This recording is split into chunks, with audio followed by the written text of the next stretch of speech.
আমি বেশি কথা সাধারণত বলি না, তবে একটা কথা বলি যে ব্যারিস্টার সুমনের মতো আরেকটি এমপি সারা বাংলাদেশে কোথাও নাই। এই যে এমপি, আমি গেছিলাম আপনার ওই চরমনায়, চরারে আমি বসছি, একটা ছেলে বলে যে আঙ্কেল আপনার বাড়ি কোথায়? আমি বলছি হবিগঞ্জ। হবিগঞ্জে কোন জায়গায়? আমি বলছি জুনাঘাট। ব্যারিস্টার সুমন চিনেন? আমি বলছি আমার ভাগিনা। তো চরমনায় বলেন আর বাংলাদেশ যে কোনো জায়গায় বলেন, আমি ঢাকায় কোনো ব্যাংকে গেলাম, যদি বলে আঙ্কেল আপনার বাড়ি কোথায়? আমি হবিগঞ্জ, ও ব্যারিস্টার সুমনের এলাকা। এই যে একটা পরিচিতি, চুনাঘাটকে দিয়ে আমার পরিচিতি করতে হয় না, ব্যারিস্টার সুমনে দিয়ে আমি পরিচিত হতে পারি। আমি আমার দেশের মানুষের কাছে, চুনাঘাটের মানুষ অত্যন্ত দরদ দিয়ে ব্যারিস্টার সুমনকে এমপি বানাচ্ছে, আমাকে উপজেলা চেয়ারম্যান বানাচ্ছে।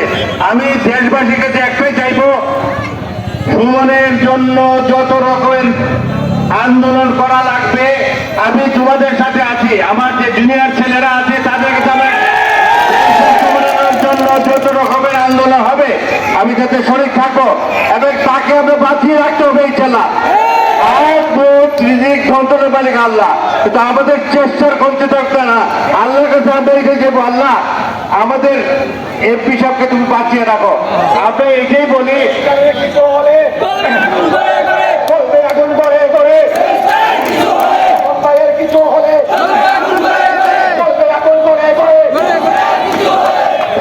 ব্যারিস্টার সুমনকে আমি অত্যন্ত আদর করি, স্নেহ করি।